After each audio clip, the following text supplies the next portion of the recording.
Hello everyone. किसी की कोई क्वेरी है regarding the last topic?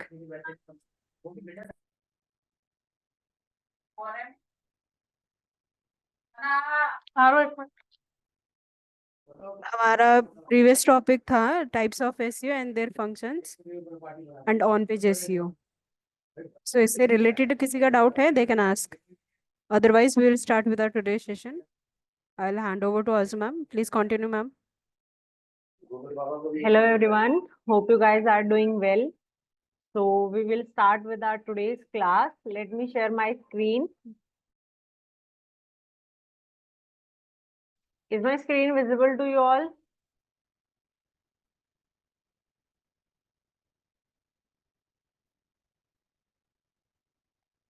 No responses, guys. Yeah, Arzu, it's visible. Arzu, it's completely visible. Go ahead. Okay, thank you, sir. Okay, so our today's topic is what is technical SEO. So let's discuss about technical SEO first.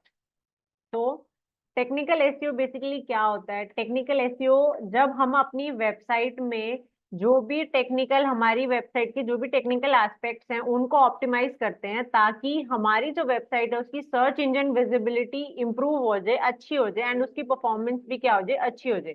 So that is considered as technical SEO. So technical SEO is basically when we optimize the technical aspects of our website so that they will help in our search engine visibilities and performance also. So जो हमारी technical SEO का primary goal होता है वो ये होता है कि हम we have to make sure कि जो सर्च इंजन के क्रॉलर्स हैं, जो सर्च इंजन के बोट्स हैं, वो हमारा जो भी कंटेंट है उसको क्रॉल करें एंड देन उसको इंडेक्स करें एंड ऑल्सो वो समझें कि हमारी जो वेबसाइट है उसका कंटेंट क्या है. So the primary goal is to ensure that search engines can crawl, index and understand the content of your website efficiently.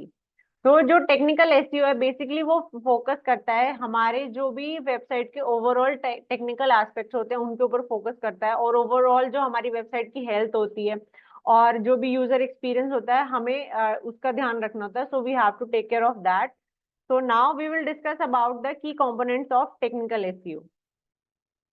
The first one is site speed optimisation. तो साइट स्पीड ऑप्टिमाइजेशन में जैसे हमने पहले भी बात करी थी कि we have to make sure कि जो हमारे वेबसाइट के पेज लोडिंग स्पीड है, मतलब पेज लोडिंग टाइम है, वो 2.5 सेकेंड्स के अंदर अंदर हमारी वेबसाइट का जो पेजेस हैं वो ओपन हो जाने चाहिए. तो और हमें ये भी ध्यान रखना है कि जो भी हमारी वेबसाइट पे जैसे हम इमेजेस अपलोड करते हैं या जो भी जावास्क्रिप्ट होती है उन सब चीजों का भी मतलब हमें ऐसी सारी चीजों का ध्यान रखना है जिससे हमारी जो वेबसाइट की स्पीड है वो स्लो हो सकती है. तो हमें उनको इम्प्रूव करना है, उन चीजों को ठीक करना है. जैसे कई इमेजेस भी होती हैं जिनका हम अगर साइज रिड्यूस कर दे, हमारी वेबसाइट पे जैसे इमेजेस होती है तो अगर हम उनका साइज रिड्यूस कर दे तो उससे भी हमारी क्या हो सकती है, वेबसाइट की स्पीड बढ़ सकती है. अगर जो इमेज का साइज है हमारा हमें 100 KB तक रखना चाहिए तो उसको रिड्यूस करना चाहिए और फिक्स करना चाहिए.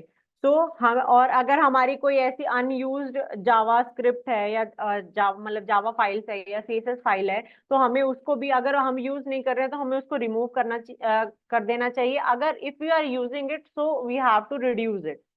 तो हमें ये और हमें एक और चीज ध्यान रखनी है कि हम लेजी लोडिंग का भी यूज कर सकते हैं. तो लेजी लोडिंग में क्या होता है कि जैसे आई विल शो यू.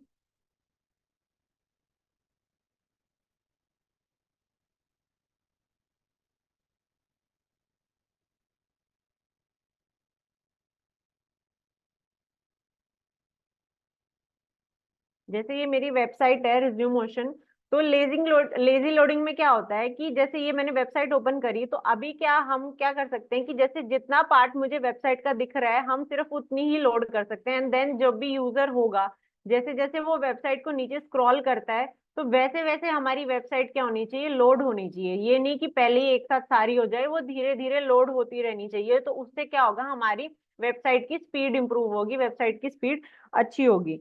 प्लस हमें क्या करना चाहिए, जब हम अपनी वेबसाइट डेवलप करते हैं तो हमें जैसे कंटेंट डिलीवरी नेटवर्क होता है सीडीएन, उसका भी यूज कर सकते हैं. तो ये एक टेक्निकल फाइल होती है प्रोग्रामिंग लैंग्वेज में जो हम डेवलप करते हैं कि ताकि एक सर्वर होता है एक तरह से जो हम डेवलप करते हैं ताकि हमारी जो वेबसाइट है वो वर्ल्ड वाइड यूजर्स को दिखे, मतलब वो उतनी ही स्पीड पे वर्ल्ड वाइडली यूज कर सकते हैं जितनी हमें, फॉर एग्जांपल हम इंडिया में तो हमें जितनी स्पीड पे हमें यहाँ वेबसाइट लोड हो रही है हमारी, उतनी वो फॉरेन कंट्रीज में भी हो।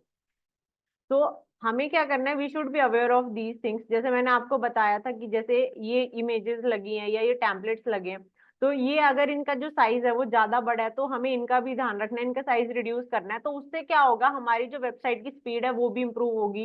ये ग्राफिक्स हो गए, इनको भी हमें ज्यादा इनका साइज नहीं होना चाहिए। तो ये सब चीजों का हमें ध्यान रखना है। तो इससे क्या हो सकता है, हमारी वेबसाइट की जो स्पीड है वो अच्छे से ऑप्टिमाइज हो सकती है। तो ये सब चीजें जो मैंने अभी आपको बताई, you should be aware of these things. आपको नहीं करनी है, मतलब आपका जो डेवलपर है वो ये सब चीजें करके देगा आपको, या फिर if you can, like if you are willing to do it so you can. और आप जो अपनी वेबसाइट की स्पीड है वो पेज स्पीड इनसाइट या फिर जीटी मैट्रिक्स के थ्रू भी चेक कर सकते हो। The second point is mobile optimisation. तो हमें क्या करना है, we have to design and optimise our website for mobile devices, कि उससे क्या हो, हमारे मोबाइल जो यूजर्स हैं वो ज्यादा से ज्यादा इंक्रीज हो जाए। तो हमें क्या करना है, मोबाइल जब जो भी हमारी मोबाइल वेबसाइट है, मतलब मोबाइल वेबसाइट है, तो उसको यूजर्स इजिली नेविगेट कर सके और इजिली यूज कर सके, ऐसा हमें डिजाइन करना है उसको। तो आप अपनी जो मोबाइल वेबसाइट का व्यू है वो यहाँ से भी ले सकते हो। तो आप राइट क्लिक करके and you can go to inspect. Inspect पे जाके ये जो आपको आइकन दिख रहा है, यहाँ से आप इस पे क्लिक करोगे तो आपको मोबाइल व्यू भी दिख जाएगा आपकी वेबसाइट का, कि how you see it in a mobile version. और यहाँ से आप डायमेंशंस भी अपने अकॉर्डिंग एडजस्ट कर सकते हो। So you can adjust the dimensions accordingly. Plus you can see कि आपको किस मोबाइल के हिसाब से यू वांट द डिजाइन, तो you can design it according to the mobile device mentioned here, और यू कैन एडिट मोर।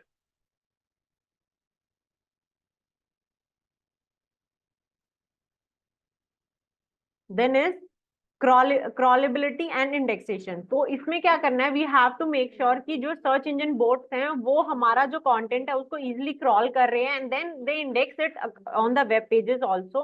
तो उससे क्या होगा, it will allow the content की जो भी हमारे वेबसाइट का कंटेंट है वो सर्च इंजन रिजल्ट्स में शो होगा। तो ये जो हमारा क्रॉलेबिलिटी एंड इंडेक्सेशन है, ये फर्स्ट पार्ट है हमारी एसईओ का। और जो हमारी इमेज है, जो हम इमेजेस भी ऐड करते हैं अपनी वेबसाइट पे, वो भी क्या होनी चाहिए, हमारी क्रॉल वो भी हमारी क्रॉलेबल होनी चाहिए। और वो हमारी मतलब उसमें हमें ऑल्ट टेक्स्ट भी ऐड करना चाहिए। तो ये नहीं है कि आपने आपने ये नहीं है कि इमेजेस लगा दी। तो let me share show you कि जैसे आपकी ये रिज्यूमेशन वेबसाइट है, तो यहाँ पे जैसे आपने इमेजेस या ग्राफिक्स लगा दिए, तो ये नहीं है कि ये सिर्फ आपने इनको लगा दिया एंड दैट्स इट। नो, आपकी इमेजेस, आपके जो ग्राफिक्स है, मतलब जो इमेजेस है आपकी, वो तभी क्रॉल होंगी जब आप उस पे ऑल्ट टेक्स्ट का यूज करेंगे। तो you have to, sorry, alt tag का यूज करेंगे। Please mute yourself if you are not saying something.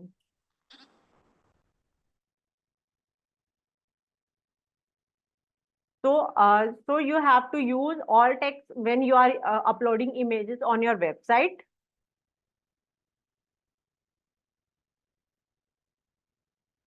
The third point is XML sitemaps. तो XML sitemaps पे पहली बात, हमारी जो हमारी दो टाइप की फाइल होती है। The first one is XML and the second one is HTML। तो जो हमारी XML होती है वो बेसिकली जो गूगल के बोट्स होते हैं, जो गूगल के क्रॉलर्स होते हैं, उनके लिए होती है। एंड जो HTML फाइल होती है हमारी, वो यूजर्स के लिए होती है, कि जो वेबसाइट के यूजर्स हैं उनके लिए होती है। तो हमें क्या करना है, जैसे आप 1 सेकेंड।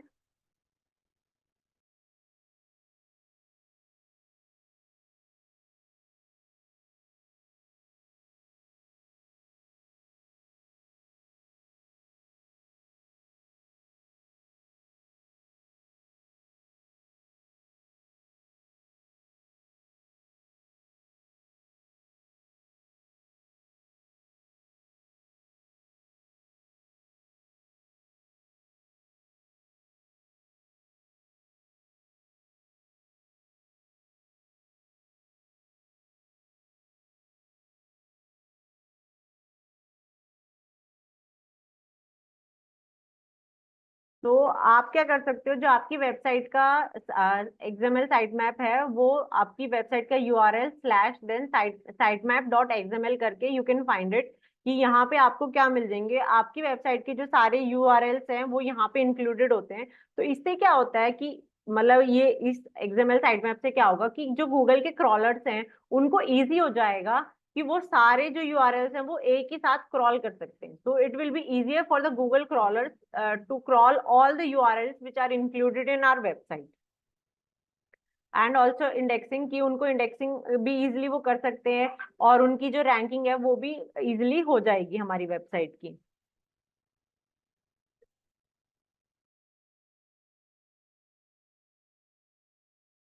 और you can find some website जहाँ पे आप HTML फाइल्स भी सर्च कर सकते हो।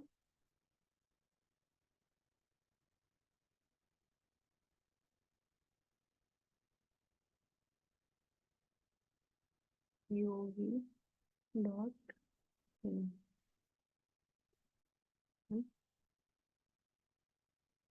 तो ये गवर्नमेंट वेबसाइट है, तो अगर if you will scroll down you will see the option of site map here. तो यहाँ से आप अगर साइट मैप पे क्लिक करते हो तो यहाँ पे ये क्या मिल गया आपको, जो यहाँ पे HTML साइट मैप मिल गया। तो ये हर वेबसाइट पे आपको नहीं मिलेगा, ये कुछ कुछ वेबसाइट पे होता है, कि जैसे ये गवर्नमेंट की वेबसाइट है तो यहाँ यूजर्स के लिए ये HTML साइट मैप भी उन्होंने प्रोवाइड करा हुआ है।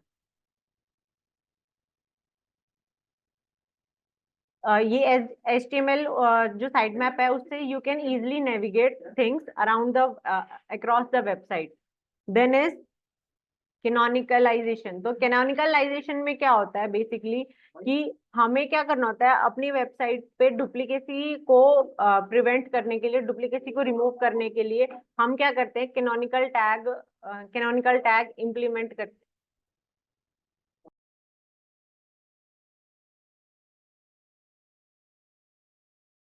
तो let me show you an example of canonicalization. जैसे हमारी वेबसाइट है studentturn.com। तो जो ये studentturn.com है, तो इसमें क्या आ रहा है यहाँ पे, अगर मैं आपको दिखाऊं कि जैसे जैसे ये मैंने https/studentturn.com सर्च किया तो ये आया, एंड देन अगर if I search for www.studentturn.com तब भी मुझे यही सेम कंटेंट दिखा, इफ यू कैन सी। तब तब भी मुझे यहाँ पे यही दिखा, and if I search for www.studentturn.com तब भी मुझे यही वेबसाइट मिली। तो ये क्या हो गया कि यूआरएल्स डिफरेंट है, the URLs are different but the content is same. जो वेबसाइट का कंटेंट है हमारा वो सेम है। तो ये क्या हो गया, एक डुप्लीकेसी होगी। तो इस डुप्लीकेसी को रिमूव करने के लिए what we do is we use canonical tag. तो फॉर जो गूगल है, for Google these are two website, कि गूगल के लिए तो क्या हो गया, ये दो वेबसाइट्स हैं, बट तो वो क्या कर देगा, दोनों को क्रॉल और इंडेक्स कर देगा एंड देन रैंकिंग कर देगा। तो वो हमें नहीं करना है। वी हैव टू, कि हमें क्या करना है कि जो हमारी मेन वेबसाइट है उसको ही क्रॉल कराना है, उसको इंडेक्स कराना है, उसकी ही रैंकिंग करानी है। तो हम क्या करेंगे, अपनी जो ये यूआरएल्स हैं इनके उस पे हम क्या करेंगे, कैनोनिकल टैग अप्लाई कर देंगे। तो हमें क्या करना है कि गूगल जो बोट होते हैं उनको ये बताना है कि हमारी वेबसाइट के कौन कौन से ऐसे पेजेस हैं जो उसको क्रॉल करने हैं एंड इंडेक्स करने हैं। तो अगर मैं कंट्रोल यू करती हूँ तो यहाँ पे आपको ऊपर ही दिख जाएगा कि हमारी जो वेबसाइट है उस पर कैनोनिकल टैग लगा हुआ है। एंड कैनोनिकल टैग आप देख सकते हैं कि हमारी जो HTTPS ये www.studentturn.com, तो यहाँ से हमें पता लग जाएगा कि कौन सी हमारी वेबसाइट क्रॉल होनी है, कौन सी इंडेक्स होनी है। तो ये हेल्प करेगा कि गूगल जो हमारे बोट्स हैं, जो क्रॉलर्स हैं, उनको हेल्प करेगा कि उसको पता लग जाएगा कि यहाँ से कि उसको कौन सी हमारी जो वेबसाइट का यूआरएल, मतलब दोनों यूआरएल में से कौन सा यूआरएल इंडेक्स करना है।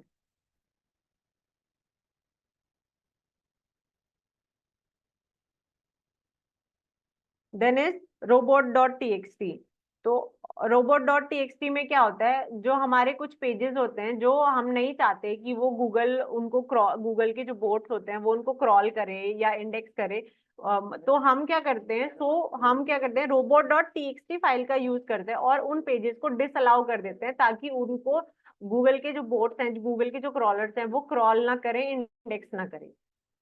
तो आई विल शो यू।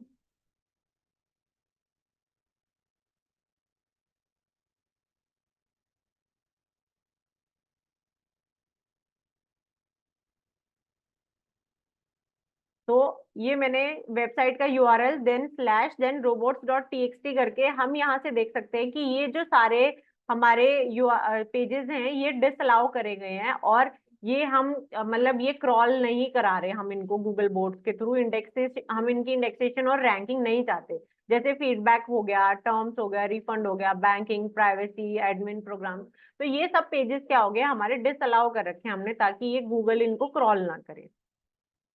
तो हमें क्या करना है, आप ये फाइल कैसे बना सकते हो, आपको क्या करना है, जैसे नोटपैड पे आपको जो भी आपका पेज आप चाहते हो डिसअलाउ करना, उसका एक मतलब आप नोट्स पे नोटपैड पे लिख लीजिए, and then that will be, please mute yourself. Then वो, और उसको क्या नेम देना है आपने, robots.txt, और आप उसको सी पैनल के थ्रू जाके अपलोड कर सकते हो, और उसको या फिर वर्डप्रेस के प्लगइन्स का भी यूज कर सकते हो, और यहाँ से हम क्या कर सकते हैं, उनको डिसअलाउ कर सकते हैं।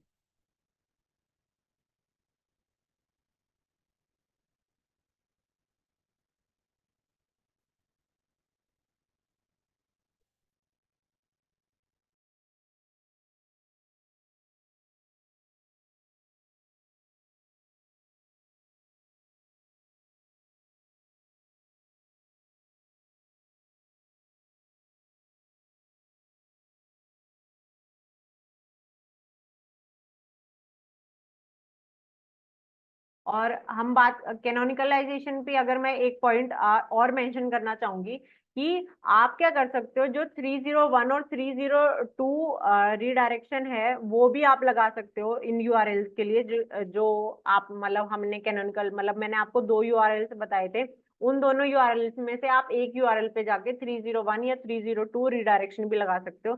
इससे क्या होगा, वो जो भी आपकी ऑडियंस उस दूसरे यूआरएल पे आ रही है तो वो रीडायरेक्ट हो जाएंगी आपकी जिस यूआरएल पे आप चाहते हो। तो फॉर एग्जाम्पल अगर मैं उसका भी एक एग्जाम्पल दूं, जैसे अगर मैं यहाँ पे सर्च करती हूँ bard.com, sorry,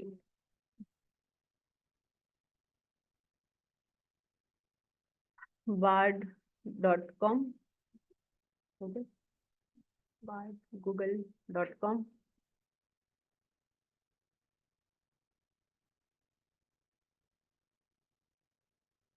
1 second guys, bard.google.com। तो if I search for this, तो इसने मुझे रीडायरेक्ट कर दिया जेमिनी पे, तो मैंने यहाँ पे सर्च किया था बार्ड, बट अब इसने मुझे क्या किया, रीडायरेक्ट कर दिया जेमिनी पे, तो ये भी क्या हो गया, मेरा एक कैनोनिकलाइजेशन हो गया। तो मुझे ये मेरी रीडायरेक्शन होगी। तो ये भी मुझे, अगर हम अपने यूआरएल जैसे दो सेम हमारी वेबसाइट के यूआरएल थे जो मैंने आपको यहाँ शो किए थे, तो हम उस इस केस में भी ये यूज कर सकते हैं, मतलब इन्होंने ये रीडायरेक्शन यूज किया है यहाँ पे। देन robots.txt की हमने बात कर ही ली है। Then is HTTPS implementation. तो HTTPS में क्या होता है कि हम क्या करते हैं, जो ये इसमें S है ये हमारा SSL सर्टिफिकेट को डिनोट करता है। तो SSL सर्टिफिकेट हमारा क्या होता है, सिक्योर सॉकेट लेयर होता है। बेसिकली एक हमारा डिजिटल सर्टिफिकेट होता है जो ये which authenticate that a website identity and enables, की हमें मतलब एक सिक्योर्ड वो देता है कि इससे इससे क्या हो सकता है, हमारी जो वेब सर्वर है और वेब ब्राउजर है वो आपस में इनक्रिप्टेड हो जाते हैं। तो वी हैव टू सिक्योर, हमें अपनी वेबसाइट सिक्योर करनी है HTTPS इम्प्लीमेंट करके, which is now a ranking factor, और इससे भी हमारी जो रैंकिंग है वो इम्प्रूव होती है, और हमें क्या, हमारे जो यूजर्स हैं उनको एक सिक्योर्ड नेटवर्क मिलता है। जैसे मैं दिखाती हूँ आपको,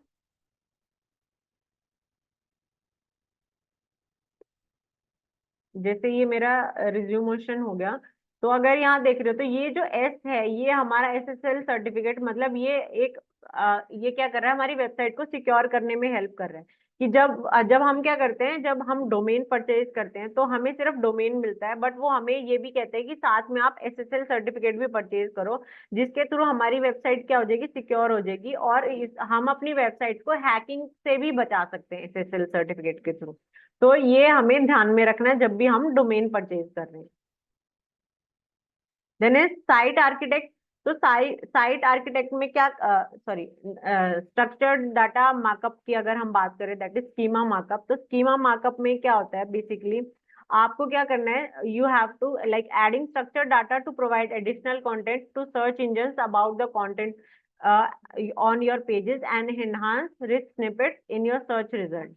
तो यहाँ से आप 1 second guys.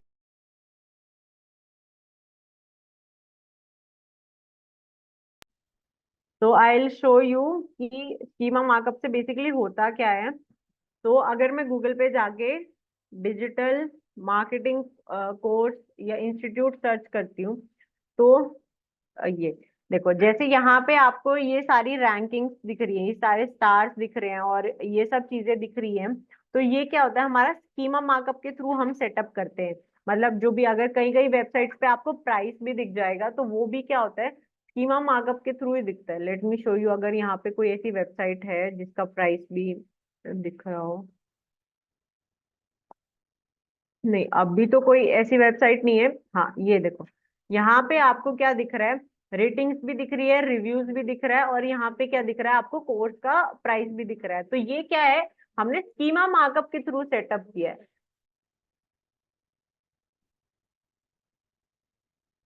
Then is site architecture. Site architecture में बेसिकली क्या होता है कि हम अपने जो भी हमारा साइट का आर्किटेक्चर होता है, मतलब साइट कैसे डिजाइन करी है, we optimise the site architecture and जो भी उसकी हायरार्की है, ताकि उससे क्या हो सके, जो भी हमारे यूजर्स हैं उनको वो इजिली नेविगेट कर सके, और सर्च इंजन भी इजिली नेविगेट कर सके, जान सके कि हमारी वेबसाइट में क्या क्या क्या कंटेंट है।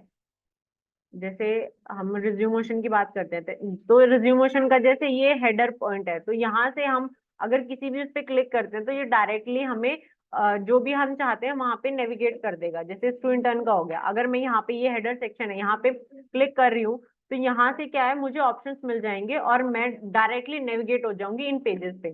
फॉर एग्जाम्पल, जैसे फुटर में भी मैं आपको दिखाती हूँ। फुटर में भी जैसे ये सारी चीजें हैं, तो फुटर में जैसे मुझे एड्रेस भी दिख रहा है, यहाँ पे मैं इंफॉर्मेशन, मैं डायरेक्टली ईमेल पे भी नेविगेट हो सकती हूँ, और मैं डायरेक्टली जो भी यहाँ टू इंटर्न के जो भी सोशल मीडिया हैंडल्स हैं वहां जा सकती हूँ, सोशल मीडिया पेजेस पे डायरेक्टली जा सकती हूँ। तो ये सब क्या हो गया, मेरा ये फुटर में हो गया, और वो मैंने हेडर में दिखाया आपको साइट आर्किटेक्चर। तो हमें साइट, और प्लस हमारी जो भी साइट है, हमें हमें उसको ऐसे बनाना है कि जो भी यूजर आए वो इजिली नेविगेट कर सके, उसको इजिली चीजें समझ आए कि हमारी साइट पे यहाँ पे ये है, यहाँ पे ये है, and I can navigate through this and this page. तो ये नहीं है कि उसको आगे साइट पे लगे कि इतनी साइट कंफ्यूजिंग है, मुझे यही नहीं पता है कि कहाँ से कहाँ जाना है। तो यहाँ से जैसे आप देख सकते हो, इजिली सारी नेविगेशन के लिए आप दिया गया है, तो you can do that. Then is fixing technical error. कि अगर जो हमारी वेबसाइट है उसमें अगर कोई टेक्निकल एरर है, for example I will show you. For example, जैसे हमारा यहाँ पे 404 एरर आ रहा है, तो ये एरर क्या है, जैसे हमारा एक टेक्निकल एरर है, तो इस टेक्निकल एरर को भी हमें फिक्स करना है। हमें अगर कोई भी यूजर हमारी वेबसाइट पे आ रहा है और उसको ये एरर मिल रहा है, तो that is not a good thing. तो हमें उससे पहले वी हैव टू फिक्स जो ये ये मैंने ये एग्जांपल दिया आपको। अगर और भी कोई आपकी वेबसाइट पे टेक्निकल इशू है, so you have to take care of that. So we have to identify and then resolve the technical issues such as जैसे ये broken link हो गया, या crawling। हमारा कोई, कभी कभी ये प्रॉब्लम भी आती है कि हमारा जो पेज है, कोई वेबसाइट का एक पर्टिकुलर पेज है, वो क्रॉल नहीं हो पा रहा, तो हमें उस चीज का भी ध्यान देखना है और उसको इशू को रिजॉल्व करना है। देन कई बार सर्वर का भी इशूज आता है, जिससे क्या, इन सब चीजों से क्या होगा, हमारा जो एसईओ है उस पर नेगेटिव इम्पैक्ट आएगा। So we have to identify and then resolve the technical issues such as broken links, crawl errors, and server issues that may negatively impact SEO. Then is international internationalisation and localisation. तो इसमें क्या करना है, हमें hreflang tag implement करना है। तो किसके लिए इम्प्लीमेंट करना है कि जैसे आपकी जो ऑडियंस है, आपके जो यूजर्स है वो मल्टीपल कंट्रीज में है। फॉर जैसे मेरा अलग अलग कंट्रीज में यूजर्स हैं, मेरा ऑस्ट्रेलिया में, सॉरी मेरे जापान में हो गए, साउथ कोरिया में हो गए, या ऐसी जगह पे जहाँ इंग्लिश के अलावा कोई और लैंग्वेज यूज होती है, तो वहां अगर मेरे यूजर्स हैं तो I can use hreflang tag. तो उससे क्या होगा, हमारे ऑडियंस उसको वेबसाइट को इजिली ट्रांसलेट भी कर सकती है, और इजिली क्या होगा, वो इंटरनेशनल वेबसाइट, तो क्या होगा उसको सिग्नल टू सर्च इंजन, कि उनको सर्च इंजन को ये पता लग जाएगा कि कौन सी लैंग्वेज को उसको यूज करना है, कौन सा वर्जन उसको यूज करना है, मतलब वो डिफरेंट रीजन के हिसाब से लैंग्वेज को ट्रांसलेट करके देगा। आई शो यू कि जैसे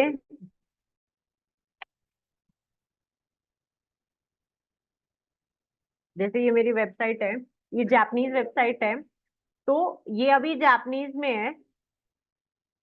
तो यहाँ पे यू विल सी, देखो आपको इसको ओपन करते ही ऑप्शन आया जापानीज या इंग्लिश, कि आप इसको जापानीज में या आप इसको इंग्लिश में ट्रांसलेट करना चाहते हो, तो ये हमारा hreflang टैग के थ्रू हमने इम्प्लीमेंट किया है। और आप यहाँ से चूज अदर लैंग्वेज भी, कोई भी आप लैंग्वेज यहाँ से चूज कर सकते हो कि किस लैंग्वेज में you want this to this website to translate. तो यहाँ से आप अकॉर्डिंगली अपने वेबसाइट को चूज कर सकते हो।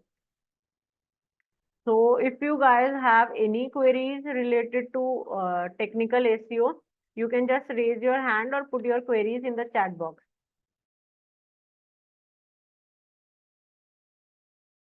गाइस टेक्निकल एसईओ में कोई भी क्वेश्चंस डाउट आप लोगों के? जब हम टेक्निकल एसईओ हमारी वेबसाइट के जो भी वीक पॉइंट्स होते हैं उनको फुलफिल करने के लिए हम टेक्निकल एसईओ कहते हैं। लाइक जैसे कि आपकी वेबसाइट पे अगर HTTPS नहीं है, एस यानी कि मतलब SSL सर्टिफिकेट नहीं है, तो वो भी आपका टेक्निकल एसईओ में आ जाता है, कंसीडर करता है टेक्निकल एसईओ में। फिर कुछ ऐसे पॉइंट्स जैसे कि साइट में इम्प्लीमेंटेशन, robot.txt, कैनोनिकलाइजेशन, रीडायरेक्शन, ये सारे एक्सपेक्ट जो हैं ये सब टेक्निकल एसईओ में आते हैं। ठीक है, तो अगर आप एसईओ कर रहे हो, मान लीजिए कि आपकी वेबसाइट है, वेबसाइट सम रीजन आपकी वेबसाइट डाउन चली गई, जिसपे अच्छा खासा ट्रैफिक है, आप नया डोमेन है आपका, नए डोमेन पे आप अपनी ऑडियंस को जो है मूव करना चाहते हो, तो उसके लिए आप रीडायरेक्शन यूज करोगे।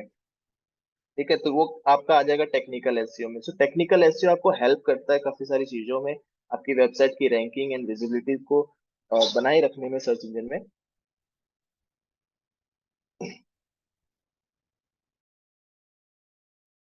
Anyone else? किसी का कोई और डाउट है? Yes, no? कैनोनिकलाइजेशन पॉइंट का कोई और एग्जांपल? हाँ शुभम, कैनोनिकलाइजेशन में आपको बताता हूँ। जैसे कि मान लीजिए आप किसी ई कॉमर्स वेबसाइट पे ऊपर हैं,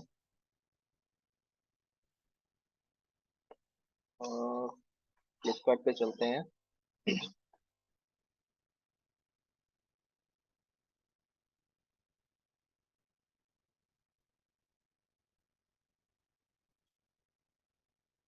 मान लो मैं इस प्रोडक्ट के ऊपर हूँ। ठीक है, अब इस यहाँ पे जो है, यहाँ पे इमेजेस जो है, कंटेंट है, ये सब है सेम। ठीक है, यहाँ पे डुप्लीकेसी का चांस हो सकता है, बट यहाँ पे ये साइजेस जो है, अब मैं किसी भी साइज पे जाता हूँ, स्मॉल पे जाता हूँ, चाहे मीडियम पे जाता हूँ, चाहे लार्ज पे जाता हूँ, तो यहाँ पे क्या हो रहा है कि यहाँ पेज चेंज हो जा रहा है, जो आपका यूआरएल है वो चेंज हो जा रहा है।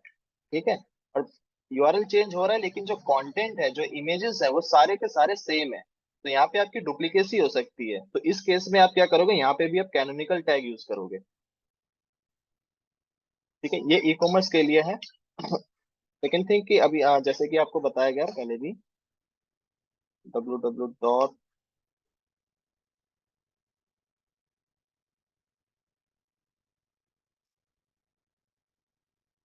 एक हमारी वेबसाइट www. के साथ ओपन होती है, दूसरी तरफ हमारी वेबसाइट विदाउट www के साथ भी ओपन हो जाती है। तो इस केस में भी यहाँ पे दो यूआरएल बन रहे हैं, गूगल की नजर में ये दो यूआरएल हो जाएंगे। ठीक है, ये दो अलग वेबसाइट है और यहाँ पे कंटेंट दोनों पे सेम है। तो इन दोनों की डुप्लीकेसी से यहाँ पे बचने के लिए मुझे यहाँ पे कैनोनिकल टैग का यूज करना होगा। ठीक है, जिस पे मैं कैनोनिकल टैग यूज करूंगा उसी यूआरएल को गूगल जो है इंडेक्स करेगा। अगर मैं यहाँ पे सर्च करता हूँ स्टू इंटर्न, तो यहाँ पे देखिए जो यूआरएल इंडेक्स हुआ है वो www.instruintern.com है, और मैं व्यू सोर्स में जाके चेक करता हूँ तो यहाँ पे मैंने जो कैनोनिकलाइजेशन में जो यूआरएल दिया है वो www.instruintern.com ही है। ठीक है, तो यहाँ पे इस यूआरएल को गूगल ने इंडेक्स किया है, ना कि विदाउट www यूआरएल को।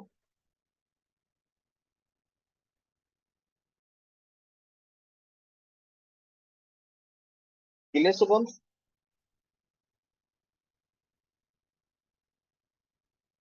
Okay, thank you.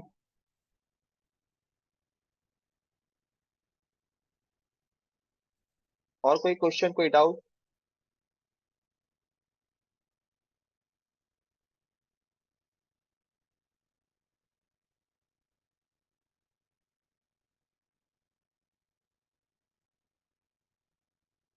आप अनम्यूट करके अपने आप को क्वेश्चन कर सकते हो।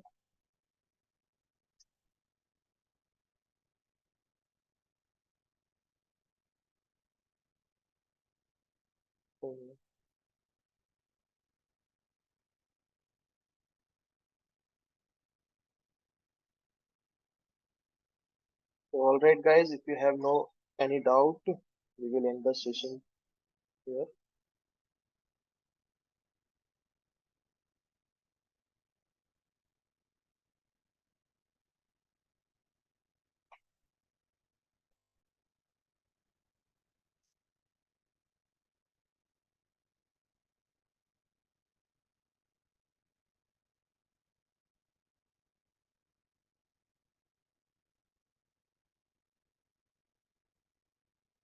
Guys, I repeat again, no more doubts. Yes or no, please.